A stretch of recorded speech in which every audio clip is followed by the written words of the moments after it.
Hey folks, how's it going? Today I'm here to yap about the newest Pixar film, Hoppers. By the way, there will be spoilers in this video. And yeah, I heard a lot of good buzz about this movie leading up to watching it at the theater. That a lot of folks on social were saying, yeah, this one is living up to the greats of Pixar. We're back to the golden age.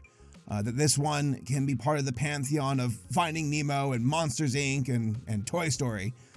And that's high praise, so definitely got my interest at that point. Because like leading up to it, like a year ago when I heard about Hoppers, when I first saw the trailer, I thought, okay, looks fun. Got the guy who made We Bare Bears part of it. I want to see what they're cooking here. Sounds like an interesting concept. It's about a girl who is a nature advocate trying to save a meadow that's very dear to her because of her grandma and her sharing it. The girl's name is Mabel.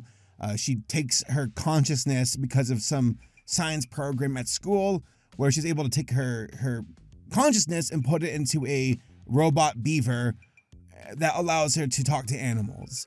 And the goal for her is to convince a beaver to come back to the pond and live there so that the mayor and his construction crew can't build an overpass over the pond, effectively like removing it and destroying it. Something that's very sentimental to her because of her grandma and her love for animals. So yeah, that's your synopsis.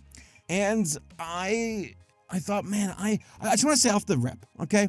It is so interesting that Pixar is caught in this like between a rock and a hard place, where whenever I see discussion about Pixar, and I'm guilty of this myself, it's like, okay, how are you gonna live up to the greats?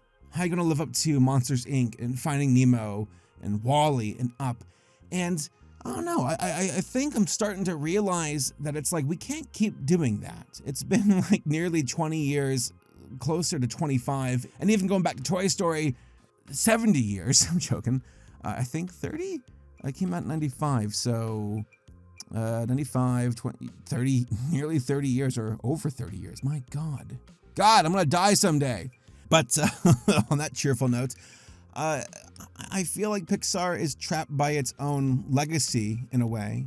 And that's been the case ever since the mid, if not even the early 2010s. So they're constantly comparing these Pixar films to the golden films. Those are some big shoes to fill. And as far as it goes, let me just say, I liked Hoppers. I thought it was really good. I thought it was a lot of fun. I laughed. I thought it had really interesting characters. I thought it had pretty great pacing.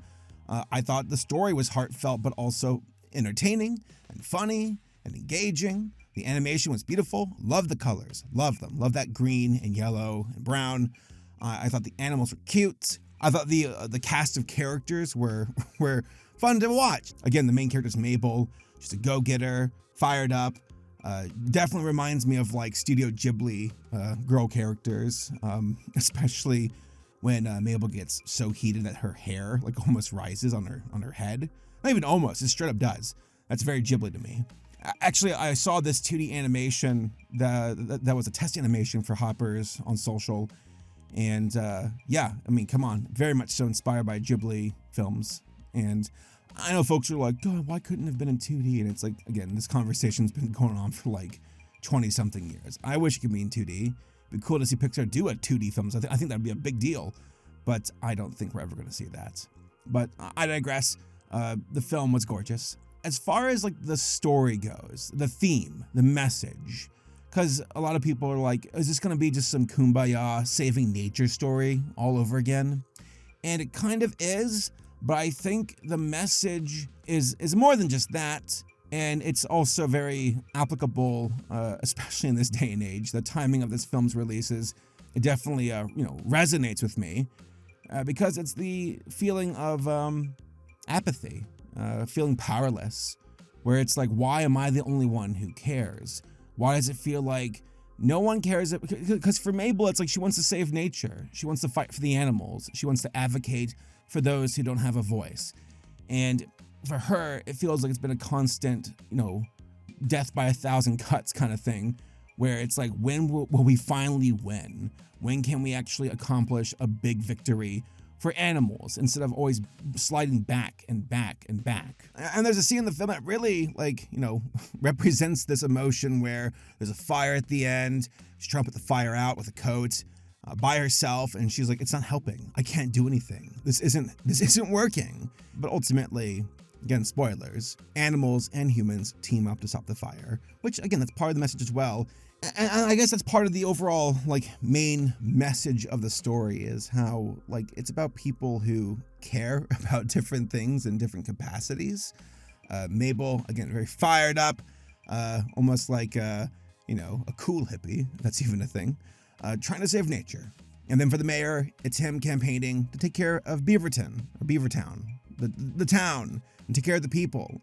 And they even humanize him, Mayor Jerry, aka Saul Goodman. Come on, please tell me this guy had some Saul Goodman inspiration, because he's taking care of his mom. So it humanizes him, that he's not just some dirtbag trying to sell the mountain to frack it like Frank Reynolds. I needed to distract the local environmentalist groups while I fracked the mountain. What? You fracked the mountain? Yeah. It's no, Jerry actually has some layers to his character, to the point where he even puts his consciousness in the beaver to help save the day, literally walking a mile in the steps and the paws of animals. You got King George, the king of the mammals, and how this guy believes in the good in people, to which even Mabel's like, I don't think there are good people. I think people are bad. Not everyone, but there's a lot of bad people. And the sentiment's kind of like, well, yes, there are bad people, but a lot of people have good in them. Even if they're bad, deep down inside, there's good, usually. Sometimes you can't save people. Hell, there's even moments you can't save animals. The villain of this movie was a caterpillar who became a butterfly, who became a Five Nights at Freddy's animatronic. Not really, but an animatronic, I guess, a robot. I love this villain initially. I loved him when he was a caterpillar. Kind of reminded me of the alien worm from Elio. Rest in peace.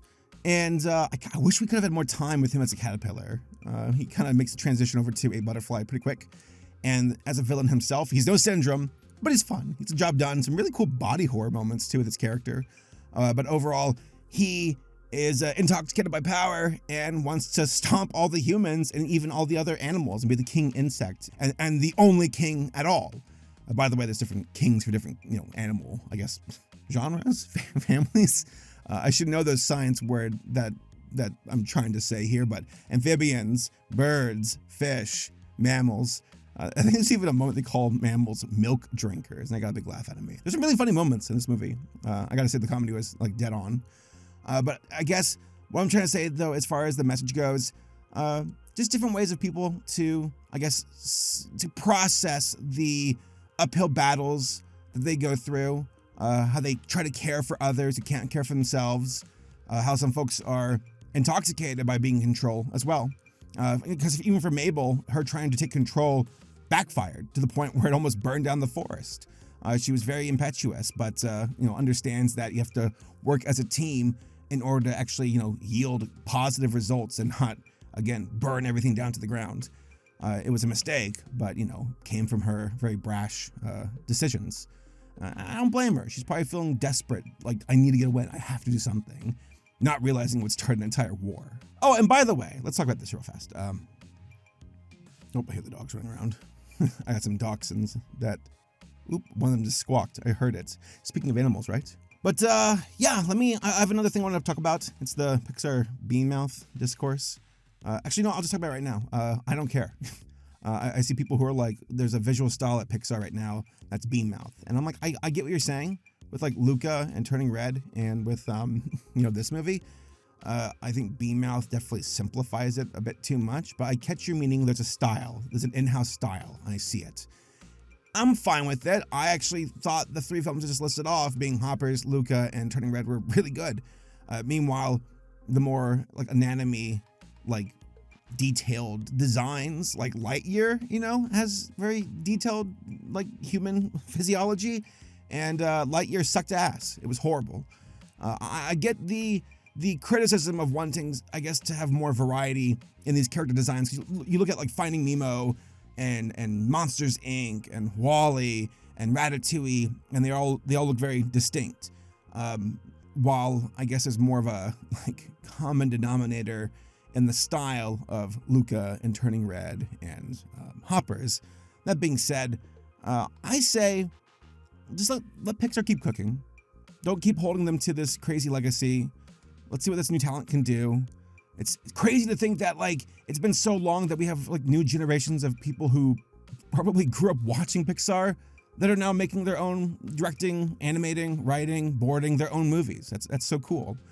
And it sounds like currently Pixar is in this position where it's like one for us, one for them with an original, and then something that's more franchise driven like Toy Story 17. I guess that pays the bills. I guess Disney is willing to compromise on that. I'll take it. And in the capitalistic hellscape we live in, that's fair, you know. It just goes to show you though that we definitely live in a day and age where it's like prequels, sequels, properties that are successful, that can bring in the money, that makes movie producers and studio executives sleep soundly at night on their, you know, stacks of cash, right? But I have faith in Pixar. I do. Is it, you know, perfect? No studio is. Look at Disney. They had the Renaissance, and they kind of fell off. They kind of bounced back, then they fell off again. Now they're kind of bouncing back again. Look at Sony. You know, they had the Emoji Movie, and then they came out with Spider-Verse. Studios strike out sometimes, and other times they hit grand slams. So I say for Hoppers, overall, really good. I give it an A. You know, not an S tier movie, but definitely a very good entry into the Pixar filmography. And I think that was a step in the right direction. And I hope to see more. I thought it was really good. So, but hey, folks, those are just my thoughts. What did you all think? Tell me down below in the comments, and I'll see you all next time.